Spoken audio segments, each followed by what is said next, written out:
Bom, esta é uma história que nós todos conhecemos muito bem, né? Todos nós conhecemos a história do nascimento de Jesus. Mas a primeira coisa que eu quero falar para vocês é que hoje não é o dia do nascimento de Jesus. Porque as pessoas às vezes falam, bom, o nascimento de Jesus é todos os dias. Não, Jesus nasceu num dia específico, mas ninguém sabe exatamente o dia que ele nasceu. Na verdade, ninguém sabe exatamente nem o ano que ele nasceu. Você pensa que Jesus nasceu no ano 0, né? Mas não é verdade, isso daí está errado, este cálculo que foi feito muito depois, muito tempo depois. Na verdade, Jesus nasceu antes do ano 0. Jesus deve ter nascido entre o ano 4 a 6 antes de Cristo. Então, na verdade, nós estaríamos hoje, depois do nascimento de Jesus, ali por volta do ano 2026 a 2028, depois. Isto nós podemos ver na história, pelos fatos históricos, relatados inclusive por Lucas, aqui nesse capítulo, que eu não tenho tempo para explicar, mas ele cita aqui o recenseamento que foi feito, o primeiro recenseamento que foi feito quando Quirino era governador da Síria, e na verdade Quirino foi governador da Síria antes do ano 0. Mas de qualquer maneira, nós celebramos o nascimento de Jesus, a vida de Jesus, e não importa o dia, mas sim aquilo que nós queremos fazer realmente, que é adorar ao Senhor e honrar a Deus todos os dias da nossa vida.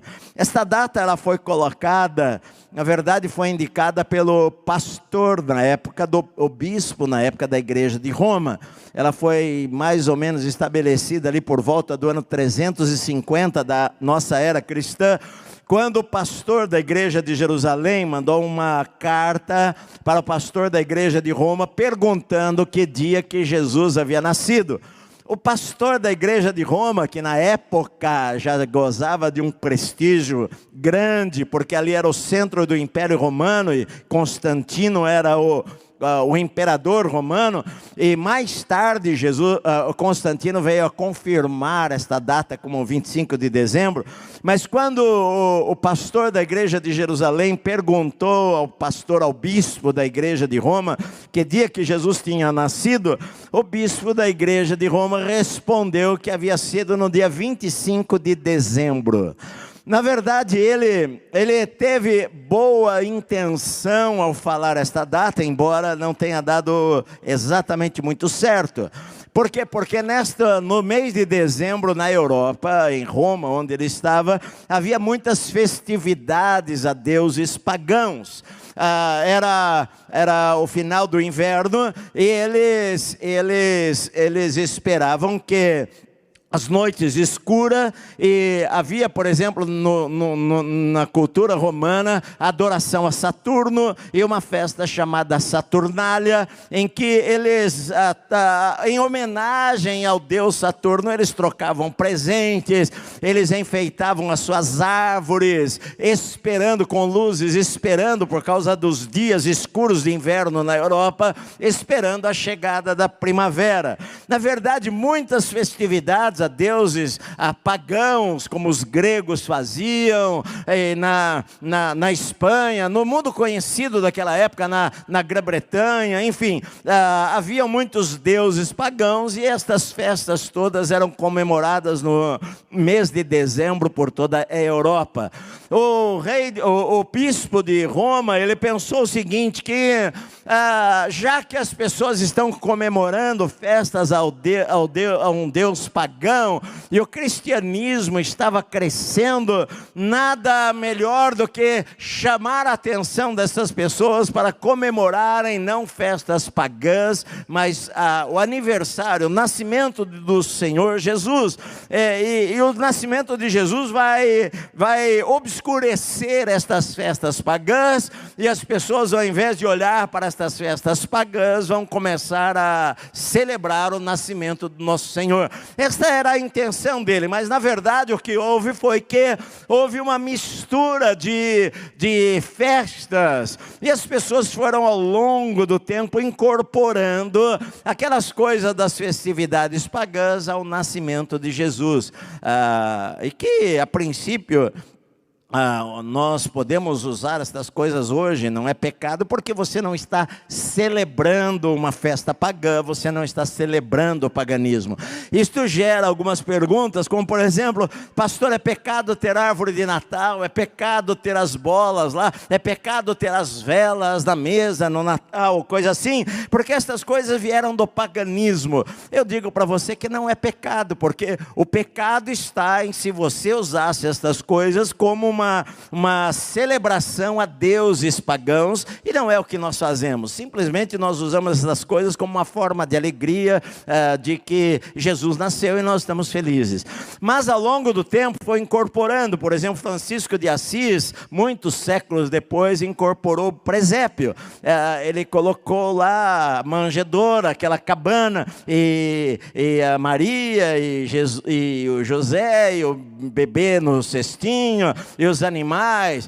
Lutero, por exemplo, ele começou a enfeitar, depois da reforma, começou a enfeitar as árvores da sua casa com luzes e a neve que caía, enfim, todas estas coisas foram sendo incorporadas à noite de Natal cristã, que é como nós celebramos hoje.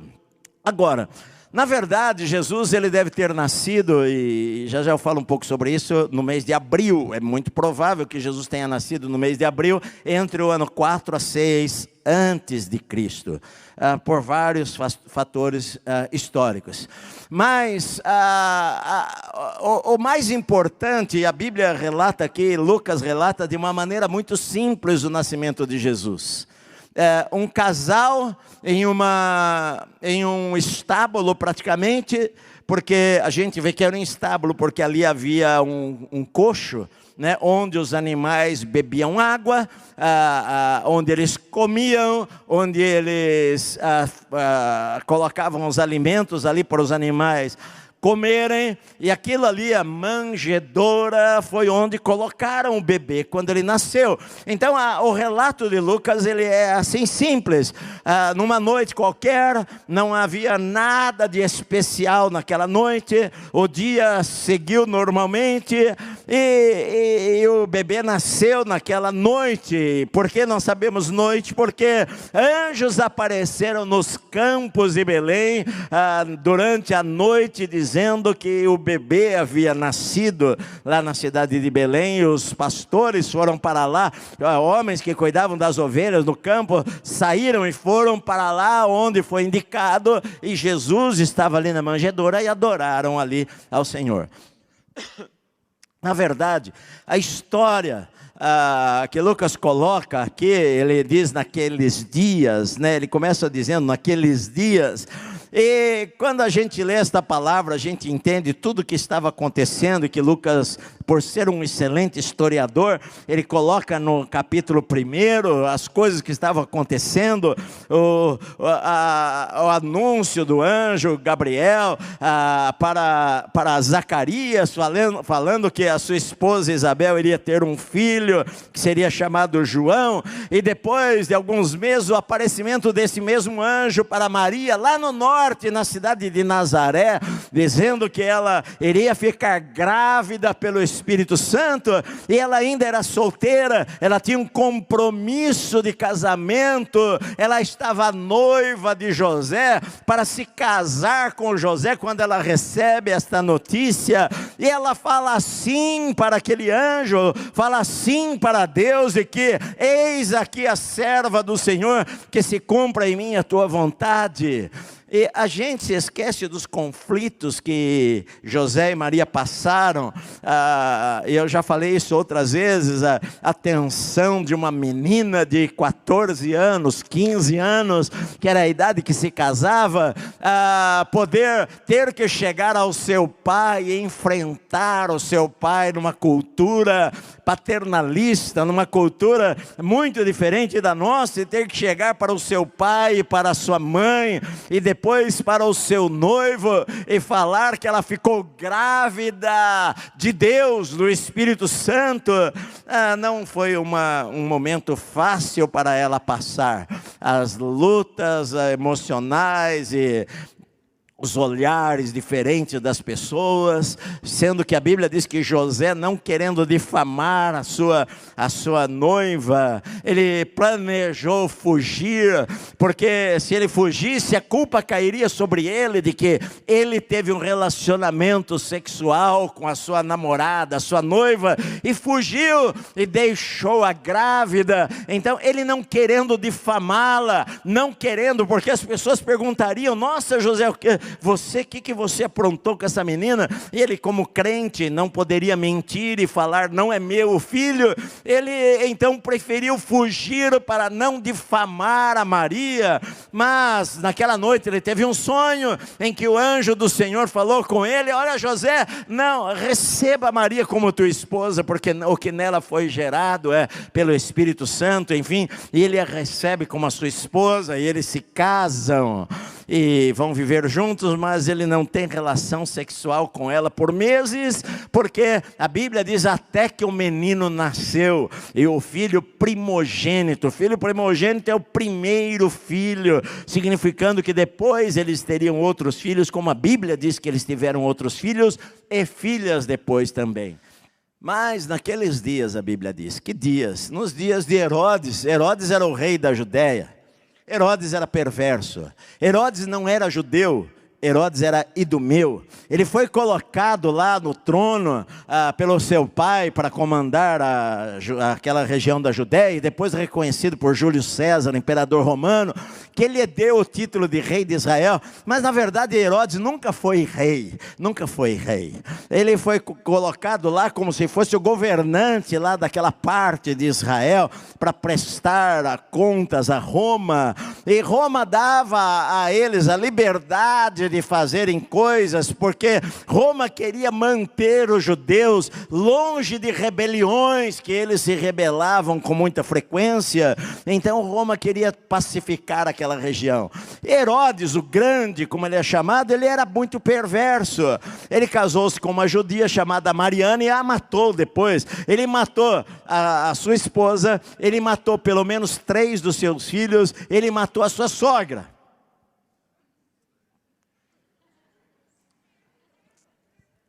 Por que o riso? Matou a sogra. Ele matou a sua esposa, Mariane. Ele era ruim. Foi o rei que mandou matar as crianças todas de Belém até 2 anos de idade, porque ele não admitia que alguém pudesse pensar que haveria um novo rei em Israel. Porque quando os magos lá vieram do Oriente, falando é nascido o rei dos judeus, e causaram aquele tumulto na cidade de Jerusalém, e abrindo parênteses, magos não eram mágicos, não eram adivinhos, nada disso daí. Magos era, por exemplo, Daniel era um mago na Babilônia. Os magos eram homens sábios, eles estudavam geografia, matemática, eles estudavam astronomia, enfim, eles eram lá na Babilônia, de onde eles vieram. Eles foram treinados lá por Daniel há 500 anos antes de Cristo, e muitos passaram o conhecimento, e esses magos aí tinham temor de Deus, que quando eles receberam uma palavra de Deus, que o Salvador havia nascido, eles vieram desde o Oriente para o adorar lá na cidade de Belém. Mas quando eles chegaram e a cidade ficou tumultuada, porque eles perguntaram onde é nascido o rei dos judeus, e tumultuou tudo, e Herodes mandou chamá-los, porque eles chegaram com camelos, eram homens ricos, chegaram com camelos e muito ouro e muitos escravos, tumultuou a cidade de Jerusalém, e Herodes os chamou, e quando ouviu, olha, fale onde está esta criança, para que eu vá adorá-lo também. E Deus revelou aqueles magos para para não voltarem a Herodes, para ele ir embora direto, porque Deus sabia da intenção de Herodes de matar a criança. Mas este Herodes o Grande é o cara que mandou matar as crianças de Belém, e houve choro, muitas mães perderam seus bebês de 2 anos para baixo. Ele é um homem perverso, debaixo de um governo perverso. Foi a época que Jesus nasceu. Herodes, ele morreu mais ou menos 4 antes de Cristo. Por isso que nós sabemos que Jesus nasceu antes de 4 anos antes de Cristo. Era a época do Império Romano que dominava praticamente o mundo conhecido. O Império Romano, na época de Júlio César, que foi, só estou contando um pouquinho da história antes, mas você lê nos livros de história. Júlio César, que era o imperador romano, ele tinha uma irmã e que, enfim, teve seus filhos e um dos filhos da irmã teve um filho que era o nome de Otávios e que depois se tornou Otaviano. Na verdade, Otaviano, ele era sobrinho neto de Júlio César. Mas de uma certa forma, Júlio César, a história não mostra, mas ele se apaixonou pelo seu filho, pelo seu sobrinho neto, de uma maneira, ele amava aquela criança, e ele o considerava como seu próprio filho. E quando Júlio César morreu, ele designou de que o seu sobrinho neto seria o seu sucessor, Otaviano seria o seu sucessor. Depois o Senado romano deu o título a este seu sobrinho Otaviano de César Augusto, que é o que a Bíblia fala aqui. Naqueles dias foi publicado um decreto de César Augusto. César Augusto se tornou imperador, o rei de Roma. No começo eram 3, mas depois sobrou ele, só para resumir a história, ele se tornou o imperador do Império Romano, líder do Império Romano, e ele dominou o mundo. A sua palavra era a ordem por todo o mundo conhecido naquela época lá. E ele colocou um decreto, a Bíblia diz. Esse decreto foi colocado no ano 8 antes de Cristo. Mas as notícias se espalharam pelo império e chegaram na Judéia por volta entre os anos 6 e 4 antes de Cristo. As notícias não chegavam de um dia para o outro, eles viajavam de navio, 5, 6 meses no navio. E essas notícias chegaram lá para os judeus que todos deveriam se recensear na sua cidade natal, de onde eram os seus ascendentes, de onde eles vieram. E quando esta notícia chegou, havia um prazo para isso daí. A data final que se tem na história era de que este prazo terminava no dia 15 de abril. E a gente não sabe se era no ano 4, 5 ou 6. Mas terminava no dia 15 de abril. Por isso que nós acreditamos que a maior probabilidade tenha sido de Jesus ter nascido no começo do mês de abril, no fim de março ou começo de abril, porque ele deve ter nascido nos dias finais do recenseamento. Por quê? Porque o recenseamento foi uma ordem de César Augusto, porque ele queria 2 coisas. Ele queria saber quantos homens tinham no império para poder convocar para o exército. Ele queria aumentar a arrecadação de impostos de todo o império romano. E por isso o recenseamento. Evidentemente os judeus, ele liberava os judeus não participavam do exército romano. César pegava dos outros povos. Os judeus não serviam o exército romano. Mas os judeus odiavam os romanos por causa do domínio romano e porque pagavam taxas para os romanos, odiavam os romanos por causa disso daí. Agora olha só, César Augusto, ele estabeleceu e ele deu um prazo para que todas as pessoas do império fossem à sua cidade natal para se recensear, se cadastrar lá, né? Tirar o documento lá. Senão eles seriam como nós hoje. Se você não tiver um documento, você não pode fazer um monte de coisas. Eles precisavam fazer isso daí. Evidentemente que José, ele esperou o máximo possível para fazer isso daí. Porque José era da cidade descendente de Davi, Maria também era descendente do rei Davi, e eles teriam que se cadastrar na cidade de Davi, que era Belém, que ficava a mais ou menos 140 quilômetros da cidade de Nazaré, onde eles moravam. E a Maria agora está grávida. Mas você sabe, não é bom que uma mulher de até 3, 4 meses de gravidez, ela tem que se resguardar, né? Os jovens nem sabem o que é esta palavra. Eu falei que o Levi precisava se resguardar. O pessoal mais jovem não sabe o que é isso. Os antigos falavam, né, tem que se resguardar, que é se cuidar, né? Você sabe, né, Levi? Se cuidar. Evidentemente que José não pensou, bom, nós vamos nos cadastrar, e vai pôr a sua esposa agora grávida, de 3, 4 meses em cima de um jumentinho e viajar por 3, 4 dias pelo deserto, em cima de um jumentinho que vai pulando pelas estradas precárias de Israel, e para poder se recensear lá em Belém. Evidentemente ele pensou o seguinte: nós vamos esperar o bebê nascer, e aí nós deixamos o bebê com a nossa família, com os nossos pais, e eu e Maria vamos descer a Belém para nos recensearmos lá, fazermos nosso cadastro lá. Só que o tempo passa e o bebê não nasce. E Maria já está de 9 meses. E não tem o que fazer. Nós precisamos ir. Porque eles fizeram uma viagem que quando chegou lá o neném nasceu. Ela estava de 9 meses já. Evidentemente que José esperou o máximo que ele pôde esperar para poder ver se o neném nascia. Se o neném nascesse, para eu não sacrificar a minha esposa deste jeito, em viajar 140 quilômetros pelo deserto, em cima de um jumento, 3, 4 dias, eu à noite ter que armar uma barraca por causa do frio, e a gente ficar ali na barraca, dormirmos ali, a minha esposa grávida. Não era este o planejado que eles tinham para terem aquele bebê.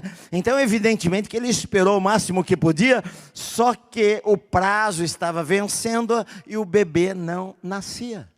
Então ele teve que tomar uma decisão. Assim como nós em nossa vida. Às vezes ele poderia falar, mas Senhor, olha, o Senhor falou que este é gerado pelo Espírito Santo. Maria poderia orar, Senhor, não era isso que eu planejava para ter esta criança? E se nascer na estrada, como que vai ser? Como que vamos cuidar dele? Enfim, de qualquer maneira, às vezes as coisas saem do nosso controle, saem do nosso domínio, saem daquilo que nós planejamos, meu amado. Mas nós temos que saber que as coisas nunca saem do controle de Deus e daquilo que Deus planejou.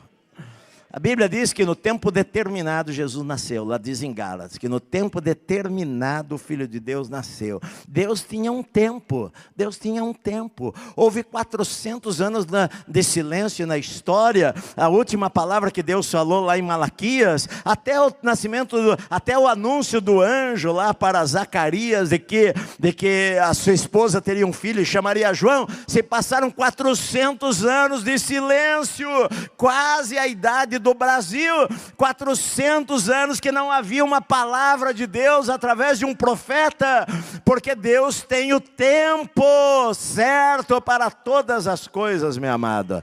E a gente algumas vezes em nossa vida pensamos que Deus perdeu o controle, porque as coisas não estão acontecendo do jeito que nós esperávamos que elas acontecessem. Mas Deus não deixou de ter o controle da história. Na verdade, eu fico impressionado, porque Uma palavra de César movimentava o mundo inteiro. A família de José e de Maria já deveriam ter se cadastrado lá, porque eles foram sozinhos para Belém. Todos já se cadastraram, voltaram, e aí a criança nasce, a gente cuida da criança e vocês vão para lá e se recensiam. Mas o menino não nasceu. Por que que o menino não nasceu, meu amado? Porque havia uma profecia de um profeta chamado Miqueias, no capítulo 5, dizendo assim: e tu, Belém Efrata, sendo que é uma das menores cidades de Israel, de ti sairá o guia e aquele que vai reinar sobre todos. Havia uma palavra de Deus, meu amado. Jesus não poderia nascer em Nazaré, porque havia uma palavra de Deus e que o Messias nasceria em Belém, na cidade de Davi. Por quê? Para mostrar que ele era descendente de Davi, que ele tinha direito ao trono de Davi, que ele seria o sucessor de Davi, que ele seria rei de Israel. Teria que nascer em Belém. Agora, o impressionante é que César, evidentemente, ele se achava o dono do mundo, e uma palavra dele fazia com que as pessoas se movimentassem por todo lugar, mas ele não sabia. César não sabia, ele nunca foi lá para Belém, ele não sabia onde ficava Belém no mapa, ele jamais ouviu falar de José e de Maria, ele não sabia daquela pequena vila de Nazaré, que lá tinha um casal que queria ter que sair de lá e viajar com a mulher grávida para fazer o recenseamento em Belém. César não sabia nada disso daí, meu amado, mas Deus sabia de tudo isso daí. Esse que é o negócio, Deus sabia de tudo. É como se Deus olha de cima e Ele vê cada coisa no mundo que está acontecendo, e Deus mexe aqui, Deus mexe ali, Deus mexe ali, Deus mexe ali, e a gente enxerga a nossa vida assim num pequenininho espaço, mas Deus está vendo o quadro todo. Deus está vendo tudo. César faz um decreto achando que ele era o cara, 8 anos antes de Cristo. A notícia chega 2 anos depois, na Judéia. Olha só, as coincidências que não são coincidências, porque a notícia chega depois lá, no tempo certo que Deus estabeleceu que Jesus iria nascer na cidade de Belém, e faz com que aquele casal tenha que sair de lá de Nazaré e viajar 140 quilômetros e ter questionamentos e ter dúvidas se Deus está no controle das coisas, porque eu vou ter o meu filho longe da minha família, eu vou ter o meu filho longe de onde nós esperávamos. O quartinho dele estava pronto, o bercinho estava pronto, no enxoval estava pronto, e nós vamos ter que viajar, vamos viajar rápido, vamos ver se a gente volta a tempo dele nascer aqui na nossa cidade, dele nascer aqui na nossa casa. Mas Deus tinha outros planos, meu amado.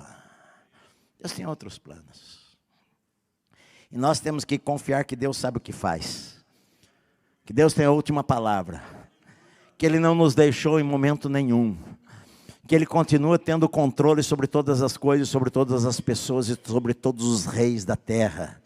Que os reis da terra podem achar que podem mandar aqui, ali, ali, ali, e na verdade não, Deus está por trás das circunstâncias da vida. Sim, meu amado, e às vezes até as coisas ruins que nos acontecem, Deus pode transformá-las em bênção. Deus deu a liberdade do homem fazer escolha, e às vezes nós fazemos escolhas erradas na nossa vida, mas o plano geral de Deus para com a humanidade, Ele sempre dá a última palavra. Você pode fazer uma escolha, porque Ele deu a você o livre-arbítrio de escolher se você quer ir para o caminho mau ou pelo caminho bom, e Deus deixa você seguir o caminho que você quiser, mas a história da humanidade está debaixo do controle de Deus. Ele sabe o dia certo que Jesus vai voltar para buscar a sua igreja, Ele sabe a preparação que Ele tem que fazer para o anticristo surgir na humanidade, Ele sabe o que vai acontecer nos últimos tempos, o que as pessoas vão fazer, o que os governantes da terra vão fazer, os movimentos que vão crescer para culminar na chegada do homem da perversidade aqui neste planeta. Deus sabe todas as coisas, e Ele tem tem o tempo certo para todas elas, meu amado. Então cabe a mim que sou crente, e a você que é crente, que ama o Senhor, confiar que Deus sabe o que faz, e Ele controla a história toda. E muitas vezes as nossas orações, embora nós tenhamos boas intenções, às vezes Deus não vai respondê-las, porque os projetos dele para a humanidade inteira são outros. Oh Senhor, nós queremos isto. E Deus fala, bom, eu estou movendo as coisas, eu estou deixando o espírito do anticristo agir na terra, porque o espírito do anticristo está agindo na terra. Eu estou deixando esse espírito satânico organizar as coisas na terra, para culminar, porque pode os céus e a terra passar, mas esta palavra aqui jamais vai passar. O que está escrito é o que vai acontecer, meu amado. O que está escrito é o que vai acontecer. A gente é egoísta, é verdade, nós somos egoístas, nós queremos do nosso jeito, porque nós pensamos, não, eu quero isto e aquilo, mas na verdade todos nós sabemos que no final da história a humanidade vai por caminho, vai fazer a escolha errada.